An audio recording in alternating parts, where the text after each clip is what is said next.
Hi, I'm Sim, and today I'm gonna tell you an interesting story. Everyone has Googled themselves at one time or another in their lives. Even you, dear reader, I'll bet. Why did you do it? Curiosity, validation, finding your own LinkedIn profile. When Alfred did it, his reason was self-pity. He was nobody, he had nobody, and he had nothing. His immediate family had died years prior. His extended family did not remember he existed, nor did he remember then they might never have existed. His high school acquaintances had all fled the miserable small town in which he was now left behind, alone in a mobile home that was falling apart, living paycheck to paycheck from the Walmart where he stocked shelves part-time. No hopes of advancement, no romantic prospects, no friends except for one Jack Daniel often. And not only while he was drinking his friend, he ruminated thoughts of conditional suicide. I'll kill myself if I get fired. I'll kill myself if my car can't start. I'll kill myself if the store is out of beer. One day, after checking his email on the library computer and finding no new messages since the last week, not even spam, he thought, I'll kill myself if everyone forgets I exist. To obtain a second opinion as to that fact, he Googled himself, Alfred Lieberheim. He expected at best an empty page, or perhaps he would find out about the achievements of another Alfred Lieberheim, which would just make him feel even worse, which was very much the point. And indeed, at the very top of the page, he saw that one Alfred Lieberheim had published a book titled Lost in the Map. This put him in an extreme state of bitterness, like a lot of people. He had once fancied himself a writer. His freshman English teacher, Mrs. Beals, once told him he had too much talent to waste. Spurred by this compliment, he spent much of high school writing and rewriting, and reworking the first chapter of his magnum opus, a coming-of-age story about traveling around the world, until life got in the way and it fell by the wayside. Remembering that he was in the library, he decided to check if the book was there. Let's see how talented this homonym of his was. He would hit his quota of contempt regardless, either for himself or for the other. He walked through the stacks muttering the letters aloud, until he got to the authors whose last name began with L.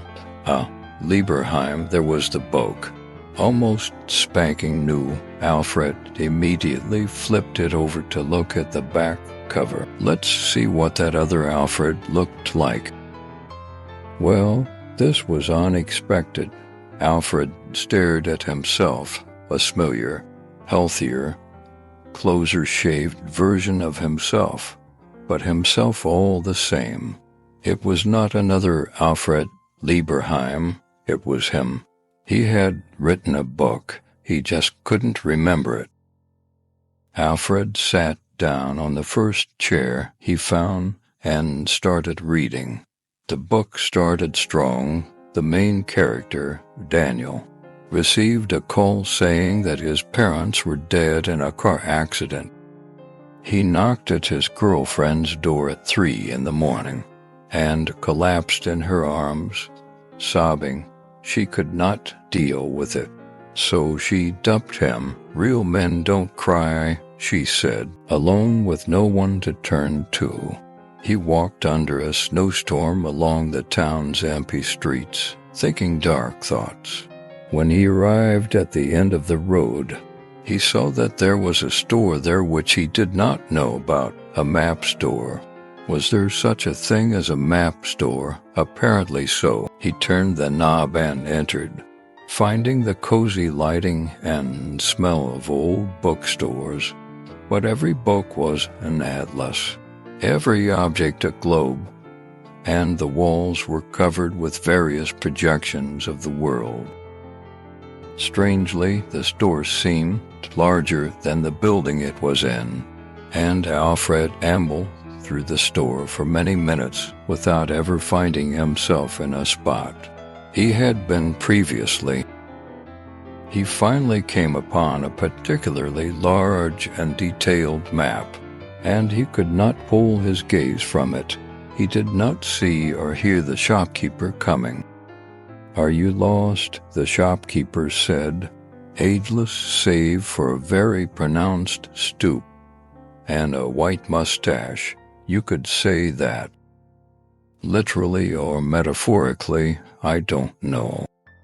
Daniel tried to suppress a sob, but the shopkeeper would have none of it. "Get it all out," he said, and the protagonist obliged. He unrolled his whole life in front of that gentle stranger, like a shit carpet, and the stranger listened. Daniel told him that his girlfriend, and he had this project of traveling around the world, and he had saved the whole year for it, but now he didn't know what to do. "Go alone," the shopkeeper said. "You need space to breathe and to gain perspective. It'll all seem small to you once you see how big the world is, and don't worry about getting lost. I have maps of every place." I wouldn't know where to start. The shopkeeper raised a finger. He reached to fetch something on the top shelf, a black velvet box. "What's that?" The stranger opened the box in front of him. It was a dart. "This is no ordinary dart," the shopkeeper said. "Wherever you are meant to go in life, it will home in on it and thwack, bullseye, try it." Daniel took the dart gingerly and stared at the big map on the wall. Wouldn't it damage the map? The shopkeeper answered, "You cannot, you must." He closed his eyes and swung. When he opened them again, the dart was through Paris. First chapter ended, although Alfred couldn't be sure, because his eyes were wet and he was unable to turn the page. Alfred was on the verge of a panic attack. Was it the theme he had wanted to write about? An adventure around the globe, yes. Did it remind him of that first chapter he had written and rewritten a decade ago? No. It was quite different. In fact, at the same time, it was far, far more personal. It was a memory. Everything that had happened to Daniel in this chapter had happened to Alfred 9 years ago in real life, precisely the death of his parents, Laura's betrayal, the walk across town, the map store, the shopkeeper, everything except for one crucial detail, the throw. Whereas Daniel had found his dart embedded in Paris, Alfred had found his dart embedded in drywall inches below Antarctica. The shopkeeper had been silent for a good 10 seconds before he stated, "Well, that's unfortunate," and left without saying a word more. The book started where his life had ended, a hopeful twist on a bitter memory. Long minutes passed during which Alfred was crying, then catatonic, then disbelieving, then anxious. What kind of madness was this? Split personality, a cruel prank, parallel universes, a prelude to reality collapsing upon itself. Finally, he was taken with a sudden inspiration. He browsed to the author's bio. In 2002, Alfred moved from his small town in Canada to Paris, where he still resides with his wife, their dog, and 2 cats. That was 9 years ago. When Alfred came back home, the roof was leaking and one of the light switches had stopped working, a metaphor for his life. But he didn't care anymore. He was leaving. He dug out his old passport, very nearly expired, made in these hopeful days before Laura had dropped him like a hot potato. He pawned his late mother's jewelry for enough money to make the trip to where he was destined to be. Had he aimed higher, for days later he was in Paris. He knocked on Jean's door. Jean was the stranger whose couch he would surf. Free of charge. It was lucky that Alfred knew of that website that matched destitute travelers with good Samaritans who offered their couch or a spare bed in exchange for a foreigner's tales. In this occurrence, Alfred had few tales to tell, except for the one of the mysterious doppelganger, but he preferred to keep that one close to his heart until he could prove he was not clinically insane.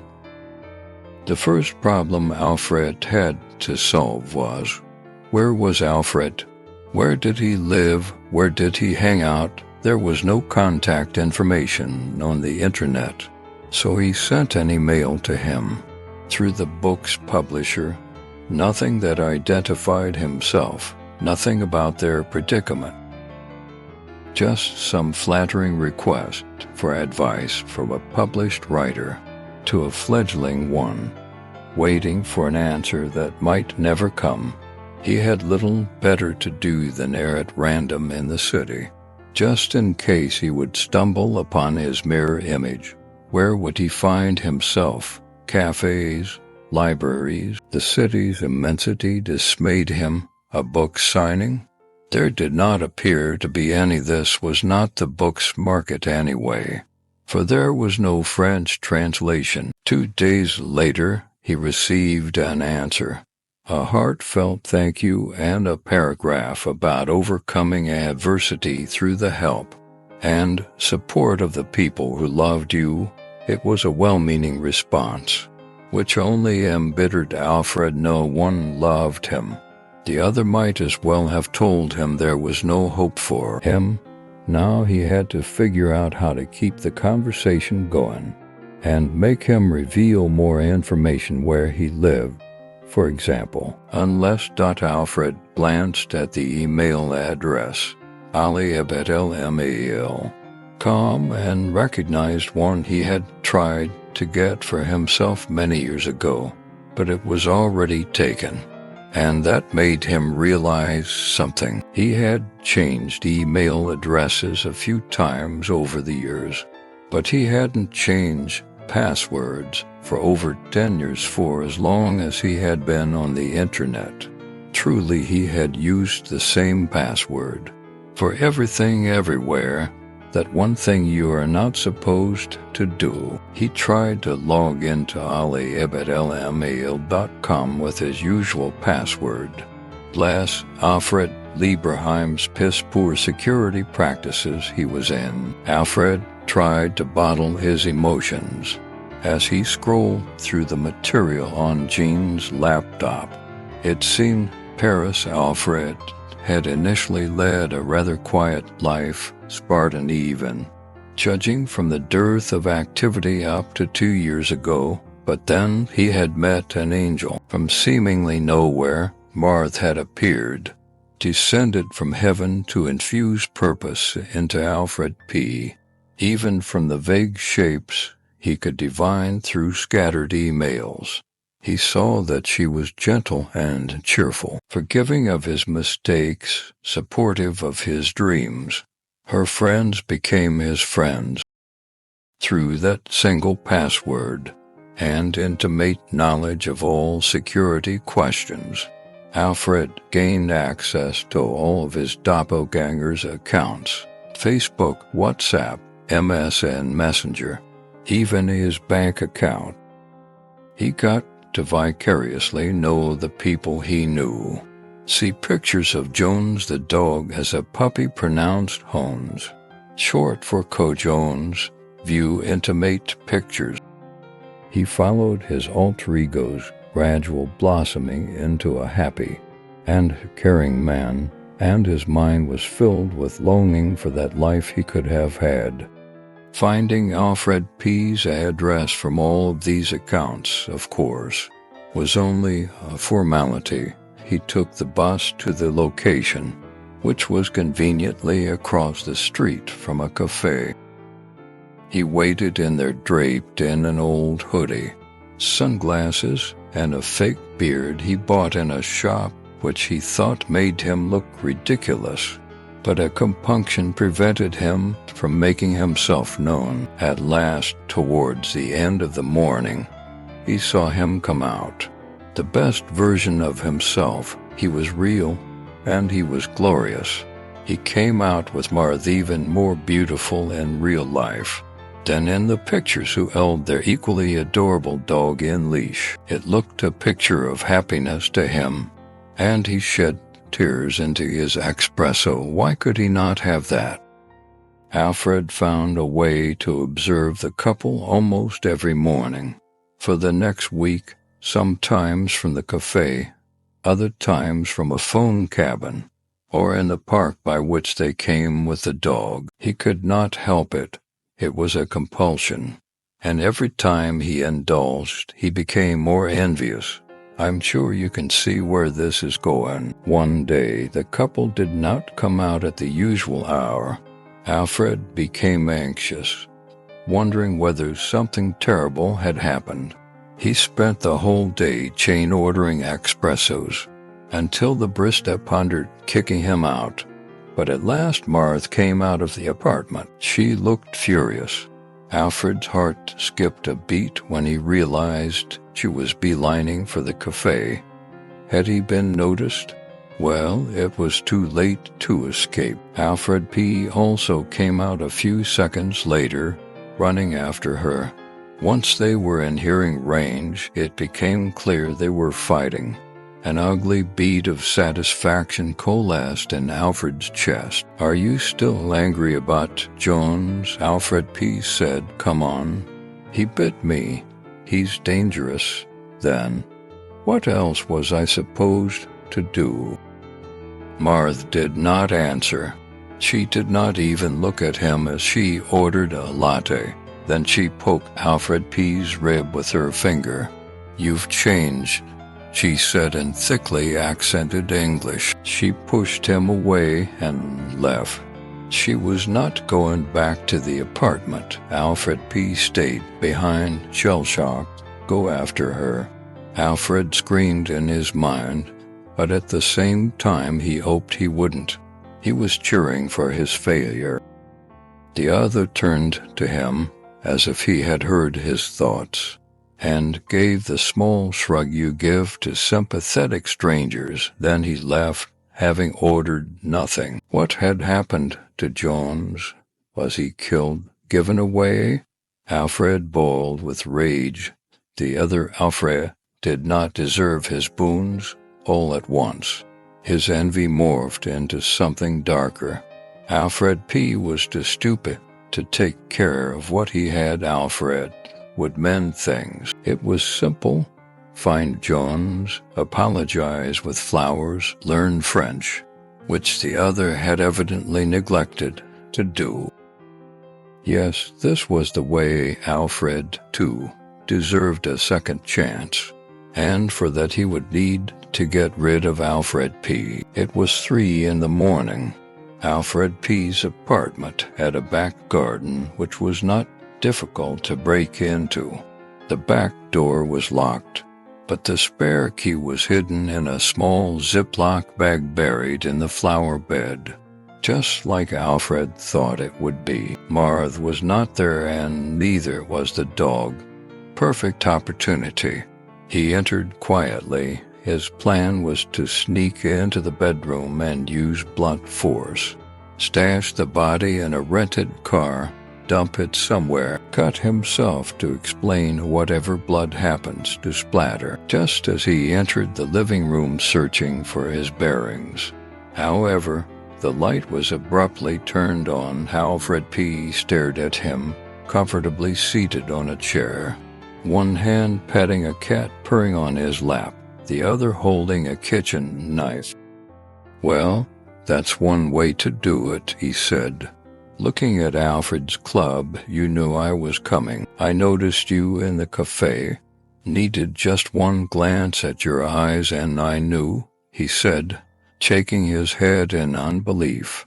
"You fucked it all up," Alfred heard himself say. "You don't deserve the life you have. Like you'd do any better." "Yes, I would, Where did your dart land?" Alfred P. interrupted. "Nowhere. I threw it in the drywall. So I remained stuck in Podunk City." The other Alfred whistled. "Well, that's unfortunate. Makes you the OG, though. That's neat. Mine landed in Kyoto. Nice city. Couldn't take advantage of it. Total disaster. I don't think I had it any better than you, all things considered. Kyoto, I thought." The realization hit Alfred like a ton of bricks. The dog figure hit out immediately. "Kyoto," Alfred said bitterly. "How did you?" I let him see me, pretended to be his long-lost twin, slipped sleeping pills in his coffee, drove to the woods, bonked him, dug a grave. "Oh my God," Alfred K. said, looking haunted. "It took me all night. I shouldn't have done it." The dog. "Marth, well, it's too late now. I'm sure there's a way to salvage it. Feel free to try. I tell you, though, there's so much shit we don't know. Makes every interaction a minefield. Do you know how he kissed her? I didn't. Most stressful week of my life. I'm actually kind of glad it's over." Both Alfreds remained in stunned silence for many long minutes. "How many of us are there?" Alfred asked. "I have no idea," the other replied. He got up and rummaged in a cabinet, from which he took out a bottle of Jack Daniels. Old habits die hard. It's funny how we're all such abject failures. There could be dozens of us, all over the world, and we'd never know. Imagine anyone else in that situation. Parents and friends receiving postcards from multiple cities at once. Dozens of friend requests on Facebook from the same person on multiple accounts. He poured to glasses. I suspect that Perisbo was the only one who had made anything of his life so far. Alfred K. continued. His success is the light that's attracting the rest of us moths. So, how many? I reckon we'll find out soon enough. And then what? Alfred K. laughed mirthlessly and did an exaggerated shrug. I don't fucking know. Golden Boar's dead. The rest of us are just a bunch of bozos. Do we look like we plan ahead?